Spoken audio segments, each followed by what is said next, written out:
how we serve others and our world is how we pay our rent for being here. So get ready to learn how you can make a difference by simply choosing to shop, live, and share with a socially conscious mindset. In this episode of Passion for Impact, I'll be having a candid, raw, and very real conversation with the Giv Box founder, Jen Clyde. She breaks it down, how she got started as an entrepreneur, passionate to make a difference, even as a single mom of 4, starting out with product being warehoused and shipped from her living room. Her success is incredibly inspiring, and her openness to share the hardships along the way is equally powerful. Get ready to learn and grow with Jen from the Giv Box. This is the Passion for Impact podcast with speaker, trainer, and socially conscious advocate Tricia Miltimore. Thank you for joining in for the Passion for Impact podcast, where we have one clear goal: to educate, empower, and elevate social consciousness in people and business. Now, if you're new, let me share that we create a fresh episode every couple of weeks featuring businesses and people who are creating real impact using their talents, their skills, and passion in business and life. I often feature companies that make or support people who make amazing products while creating positive social differences or making impact. So be sure to subscribe to receive links to their websites, plus any special offers they might be available to you. To subscribe, visit www.passioneigniter.ca/podcast. I am very excited. I'm always excited, but I'm excited especially for today's guest. We're finally connecting after some fun technological issues, but that's all behind us now. And this woman has created so much change in the name of impact. She's a mom of 4. She is passionate and empowering and creating a platform that is making a difference. Jen Clyde from the Giv Box is on a mission for creating safe jobs for artisans all over the world and connecting consumers to on-trend products that actually give back. So welcome, Jen.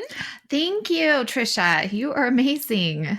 I'm so glad this is working and we're chatting. It's fantastic. One of the things that I think is so important for everyone listening is to understand the stories behind what they see as the successes, right? So if you wouldn't mind just kind of diving in and sharing Jen's story. I'd love to know Jen's story. Well, that would take too long, Tricia. I'm not going to lie.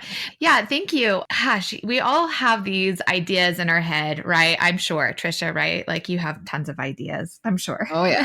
Mm-hmm. And, it was interesting because I never thought ever that I would be sitting here today where I am and running the Giv Box. And I've always been into fashion. I have a background of just creative marketing and all of that, but I really never thought about where the products were coming from. Yes, it was always about who's manufacturing it, what can come the fastest and the easiest and the cheapest and the most on trend. And that's where I stemmed from. And then I ran into a great opportunity with a company called Color by Amber that is no longer. But the founder of that company had already been running products through his Full Circle program and foundation. And I was fascinated with it. I literally dropped everything in my hands at that time. I had a blog that before bloggers were like cool. I had a blog, a fashion blog, and I did a ABC4 fashion segment on our local ABC morning show here in Salt Lake City, Utah. And I was basically kind of on my way up. I was working with great brands and I gave it all up. I was so fascinated with not only business, but also this man who had made this $100 million company out of a product that was going to benefit not only the planet, but the actual people that lived in it. Or on it, I guess I should say. And so I dropped everything, started from scratch with him and started a company called Color by Amber, which was jewelry. And it was all made by artisans. And I saw firsthand how products could really make a difference in others' lives and give them opportunity. And I firsthand got to go walk on the grounds of, Peru and Africa and all of these different places. And I'm like, wait a minute.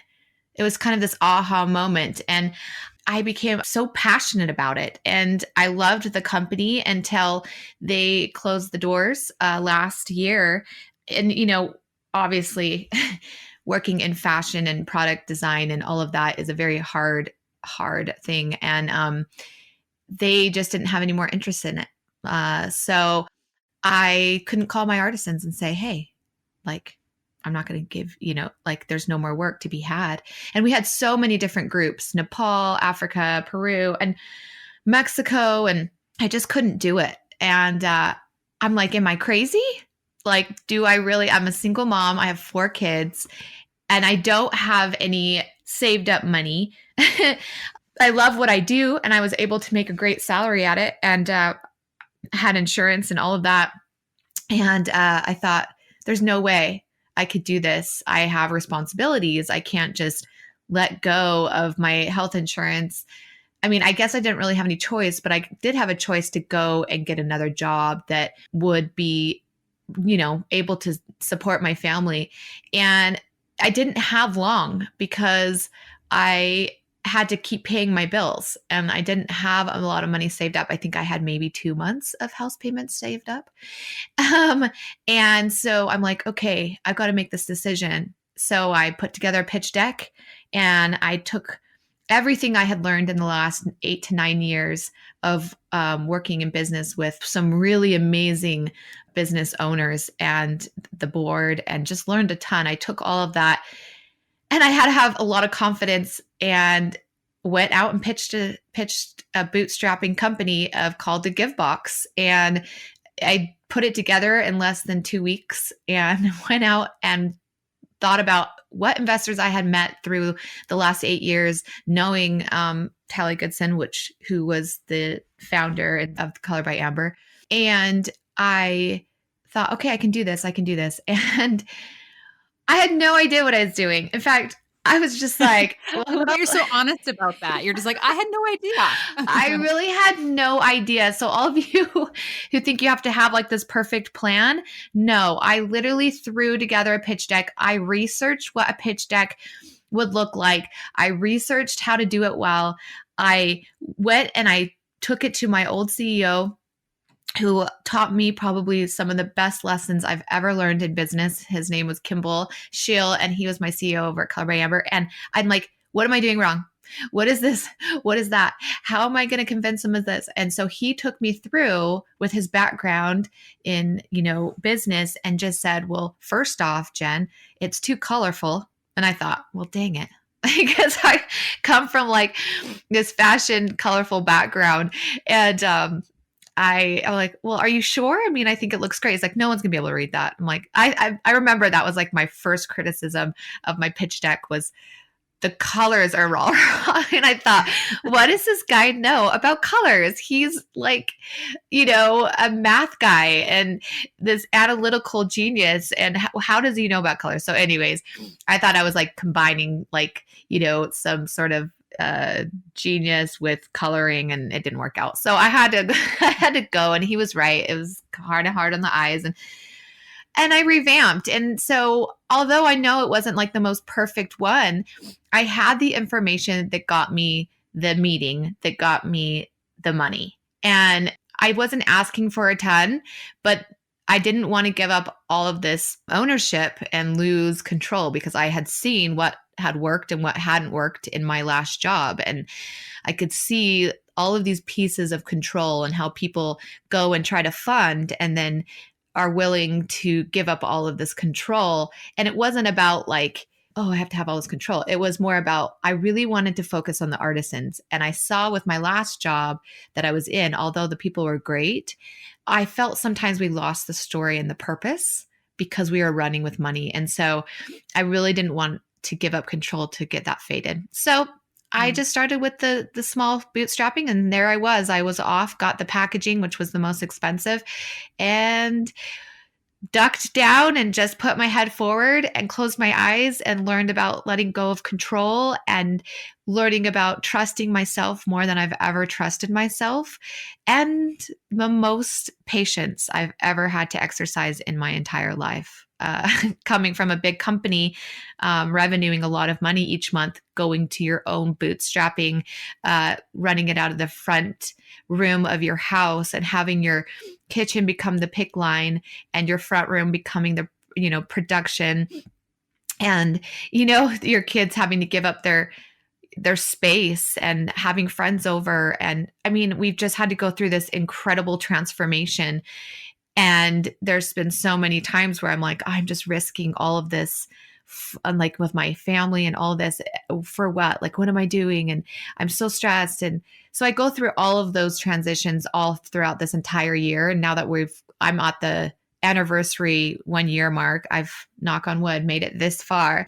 I've had the best support. And that's why I know that I'm where I'm supposed to be, because I've had companies, I've been asked to speak at big conferences that I was like, do they know that I'm in my first year?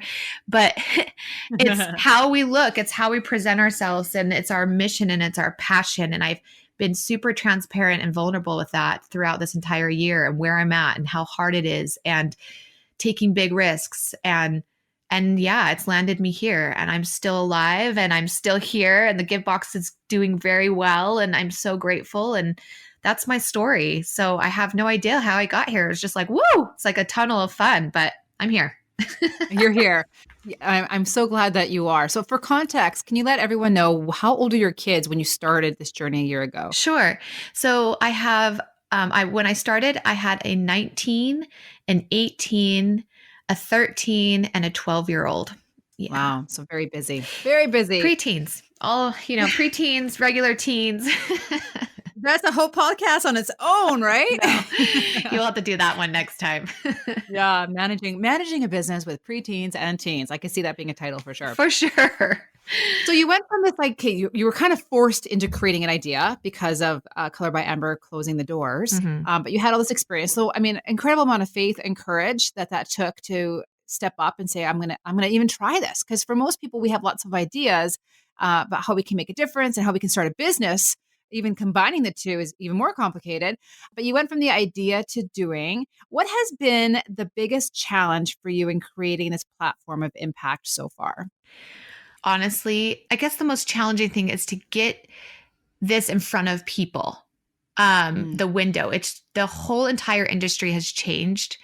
Before I started Color by Amber, I told you about my blog and everything, but I also ran and started 2 companies, clothing companies that were local here in Salt Lake City and then online. And they were just clothing boutiques. But I felt like, wow, that, I did very well, and I ended up selling them. And then today, the whole industry has changed in retail. And although I'm in the subscription box area, I'm also in retail.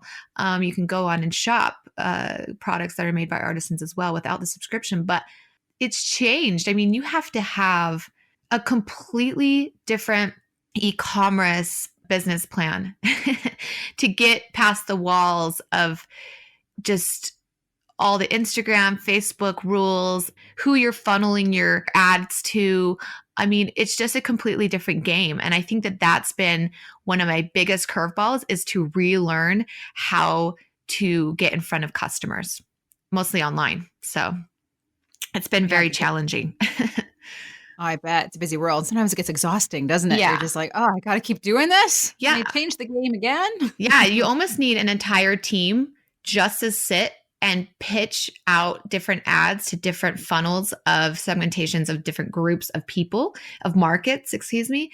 And then get that data and then reanalyze it and then funnel it back out. You almost need like a team just for that. And I know that they already have that. But for me as a bootstrapping company, it's hard because agencies are super expensive who do that, right? And so I could, I guess, go out and pitch more for that. And I have thought about that. And then I thought, okay, take a big deep breath, because you can't go sit in that space the entire time, right? So it's also about where I'm most valuable, and then filling in those spots where I know I'm not most valuable, and being able to run a company through that, right?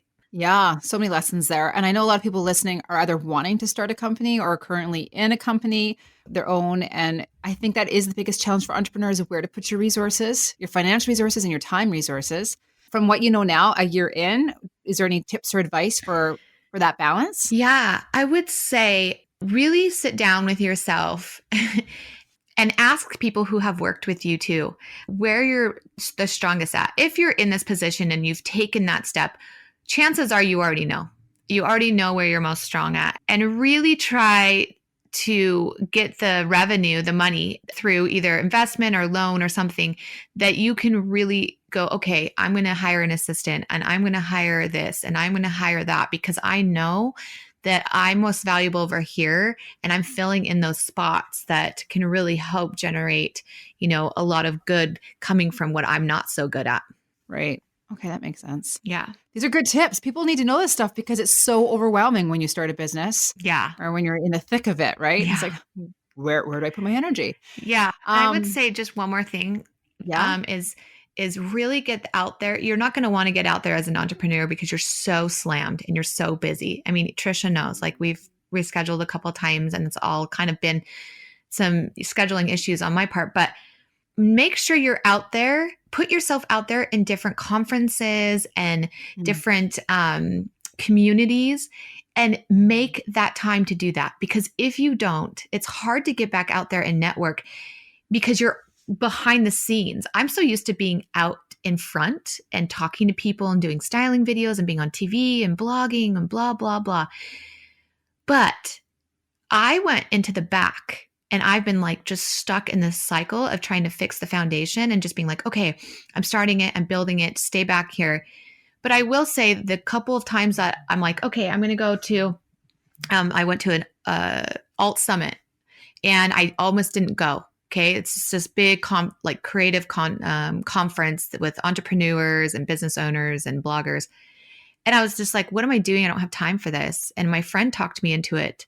And I guarantee it was in March of 2019. And I promise you, like, I think back, I almost didn't go, like, I almost didn't pack my car. And I finally got in my car, I left, and I met some of the best women today that I still have gone to visit, even in this year, who have helped me with my business, got me up to 1,000 followers on Instagram when I didn't have time or energy to, do my Instagram and I couldn't afford somebody, and the list goes on. And those people rallied around me. They didn't even know me. I was rooming with someone I didn't even know, which is not like me. And and it changed everything. So think about that. Think about Oh, still I love that. placing yourself in the front.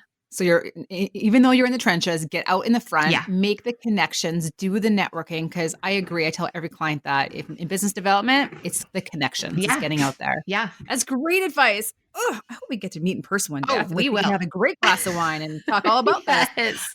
So much to share. You know what? We're 18 minutes into the call, and I don't think we've actually given everyone an idea of exactly what the Giv Box is. So maybe quickly, just for context, what is the Giv Box? So, yes, that's actually a really good question. Thank you, Trisha. So, the podcast is a monthly subscription box that we develop product ourselves with artisans around the world to help get their crafts into the mainstream market at a monthly cost where it's $100 worth of product that they develop and make and then shipped off to you, and you get to connect with them and their story. So how are you helping them? Who is it behind the product? Where was it made? How was it made? And the best is, who is it made by? What's their name? And I love a story behind a product. And some people always kind of like giggle at me. I've had investors say no to me, right? And they kind of like, well, consumers don't care about that. They care about price. And I'm like, well, you could say that, or you could say maybe they should start caring about that. And maybe I'm on a mission to help that come to light. So, and so it's funny to see their face because they're just like, and I know what they're thinking because I was there, I was there making the product that was, super fast and you got it in one day and it was really cool. But at the end, it loses its value, right? And it goes to a landfill and it fills it up and it's overbearing, or you can take pride in that product and be able to know where it's from and have a connection to it. So each month you connect to somebody's story and the purpose and the why behind the product that you're wearing.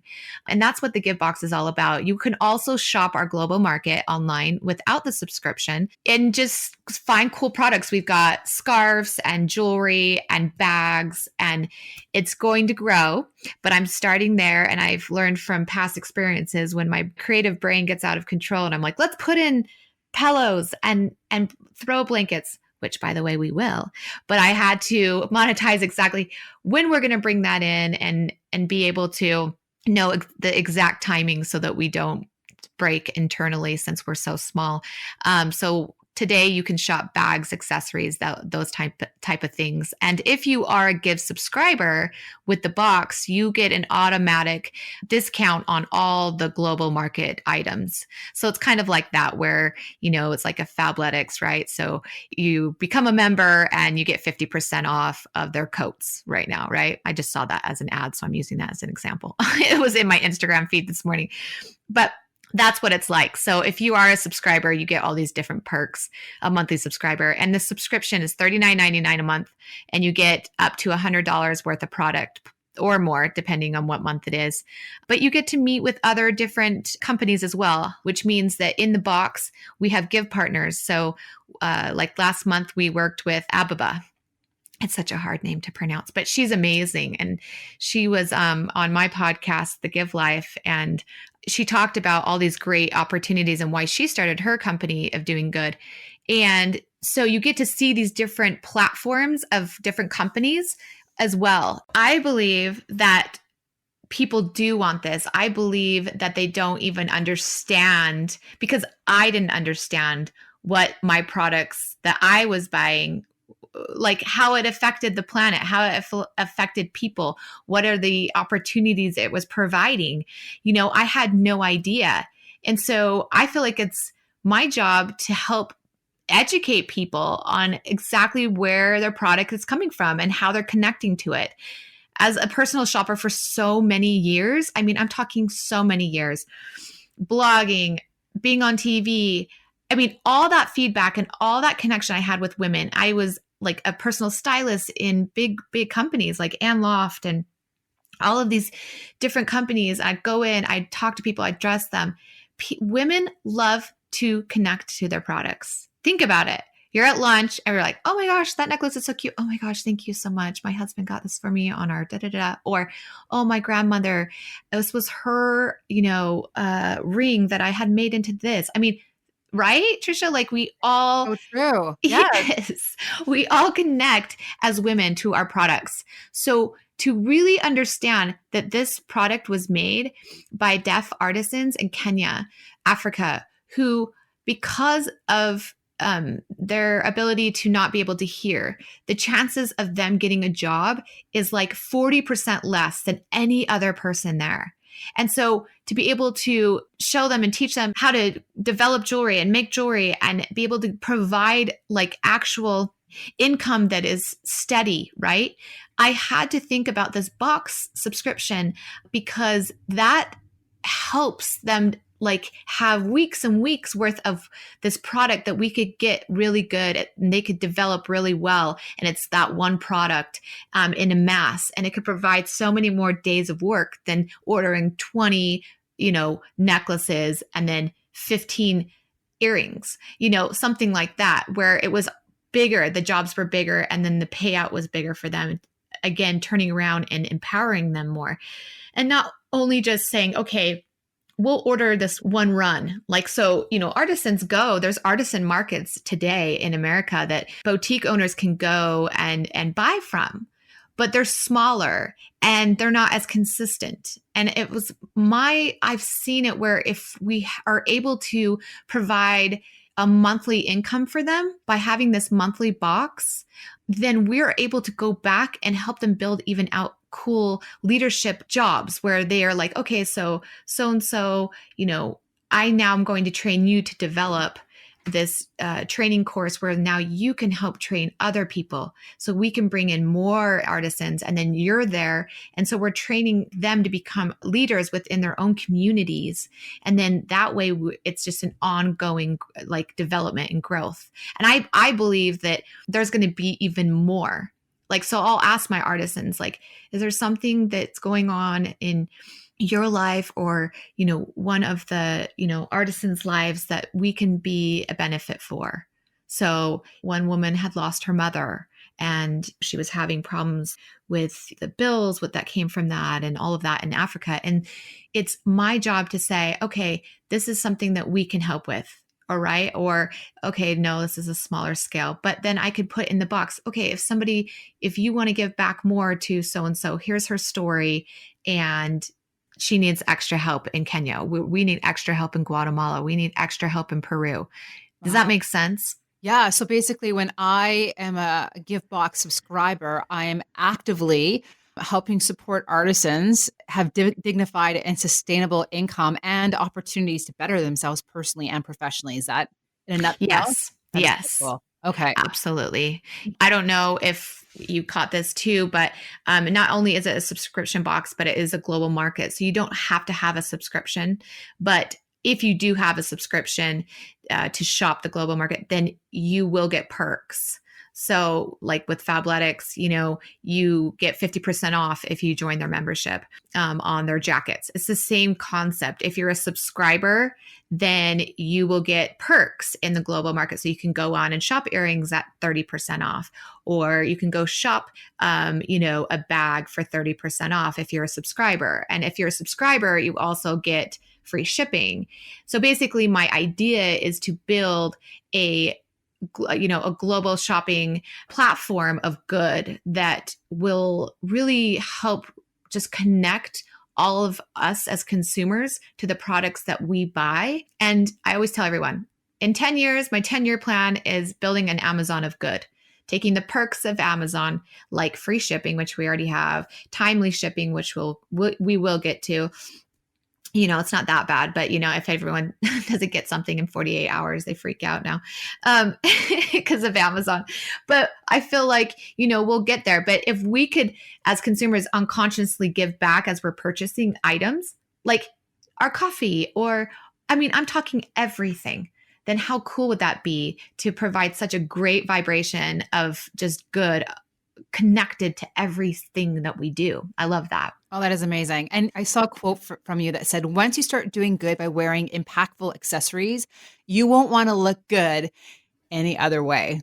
And No, I think that is so true, because now whenever I go to purchase jewelry, I'm always thinking I want to purchase from an artisan, like even if it's locally in my own community or online with companies like yourself. I want there to be a story behind it, because that's totally possible. And you have that free shipping. That's amazing. I have been to your store because I've fully cyber stalked you for a while now. Yeah. And you even have a great little sale department there. And so I just think it's amazing that you can either do the subscription, have the perks as well, or do the online store. And both ways, as a consumer, I am making my vote for having impact and helping to create a platform of change through yours. And I think that's very cool. Thank you. Thank you That's so what much. this is all about, right? Yeah, thank you for supporting. I appreciate it. I saw your order come through. I'm like, God bless her. She's amazing. Christmas presents for everybody. I know. I know. Okay, one more thing, and I know we got to get rolling here, but what advice do you have for other entrepreneurs who want to include elements of social awareness into their business? Like, they may not have a socially company-based company, but how can they just add elements of it into their business plan that they already have? So I would say if you already have the business plan, I would look at, depending on what your business is manufacturing. And if you have any questions, you can call me, because I basically have an artisan for everything.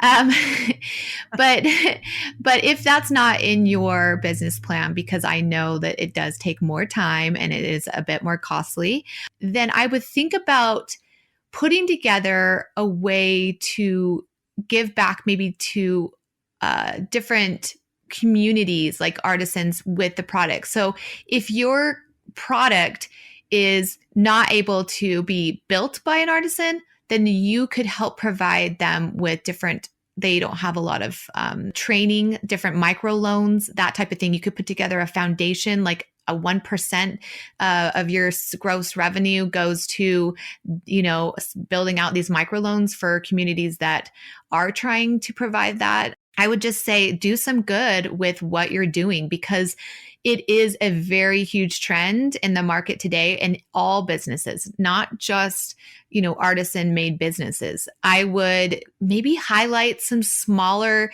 companies like, the Giv Box or all these like Miller Roads, all of these smaller artisan made companies in your company somehow. So if it's a product related one, then have their designers do a small product run with your company, or, something like that. Or if it doesn't even fit your model at all, if you're not even in products and you're in service, then again, go back to take your 1% or however percent that you want and put it towards something good, because you can leverage that. And it is about creating something that can benefit somebody else, but still being able to do something you're passionate about. Yeah, and using the platform you already have as a business Yeah. to support something you are also passionate about. And I think a lot of entrepreneurs think it has to be really big. Yeah. And it doesn't. Over time, it can add up to so much. It could be a 10-year plan or a 5-year plan. So yeah, exactly. That is good inspiration for every entrepreneur to take on a socially conscious mindset and say, I could do something starting today, even if my company only grosses like 5,000 a month. Like 1% of that is something. And that's the point of this podcast, at least. Yeah, it totally is. I mean, I can't tell you enough when business, if you're getting into business, it is hard enough. Okay. And it is exhausting.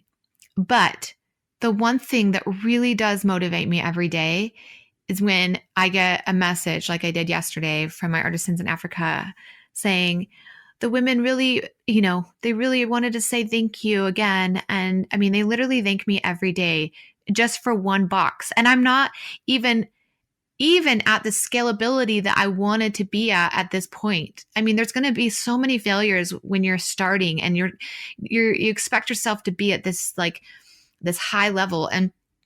But every single day, like I'm able to get back up because I know that I'm making some sort of impact in the world, even if it's at a smaller scale than I want it to be. It's something. So like if you have that within your business, it's going to help motivate you to really keep going. Because trust me, it's hard. You got to grasp onto something every day.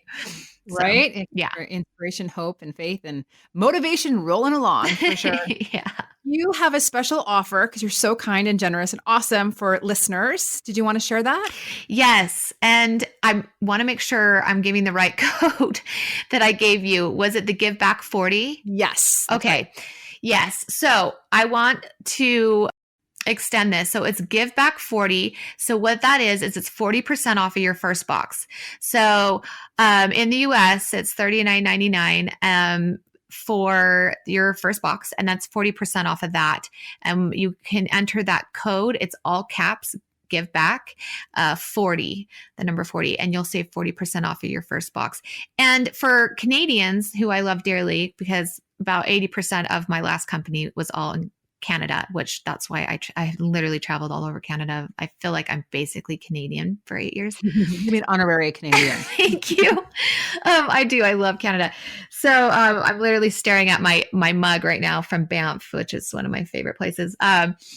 But you can go on there and I have a Canadian converter, like a calculator that it is a live one. So whatever the dollar is at, it converts it to. So anyways, you can still use that code with Canada as well. Oh, and Canada, I should say, it's $9.99 shipping. It is not free shipping for Canada. I'm so sorry. I forget that sometimes. It's all good because we get it. I know you do. More than once.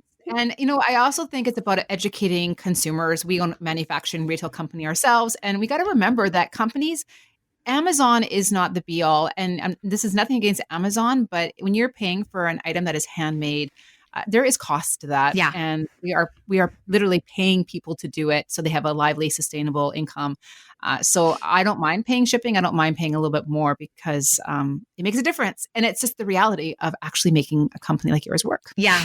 It really is. I completely agree. And like I said, I'm not against it as well either. Like it has helped me through some deep Christmas times. And but at the same time, it is so good to be aware of exactly what you're buying from them.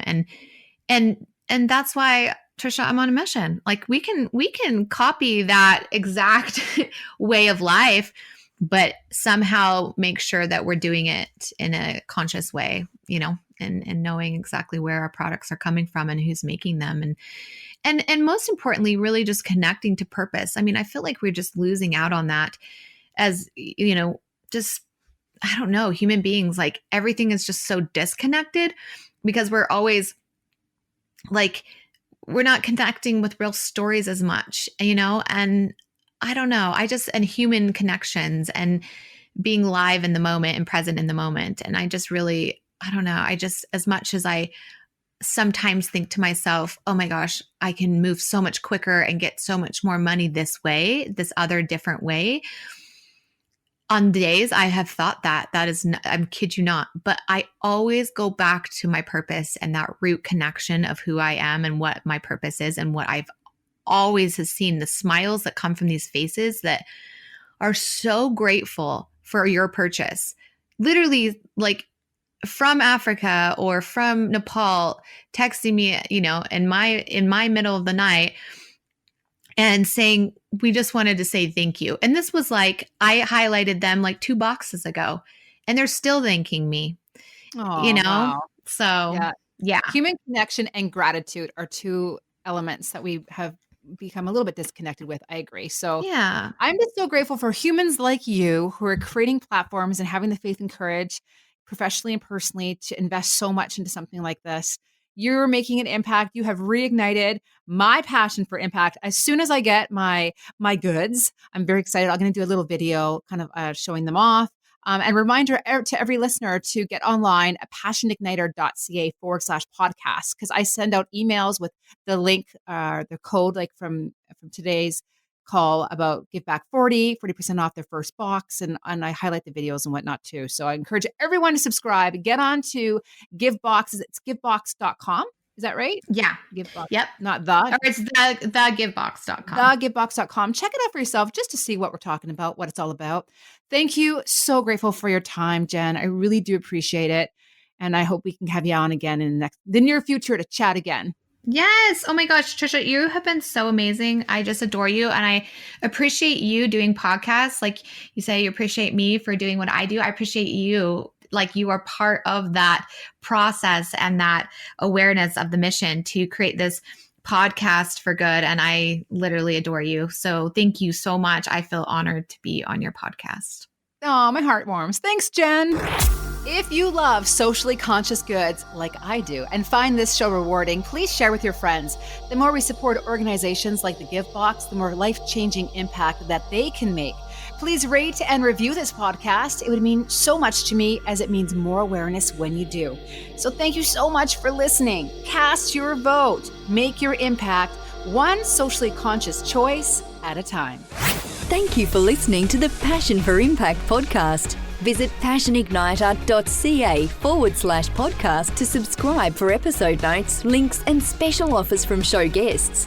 Cast your vote. Make your impact one socially conscious choice at a time.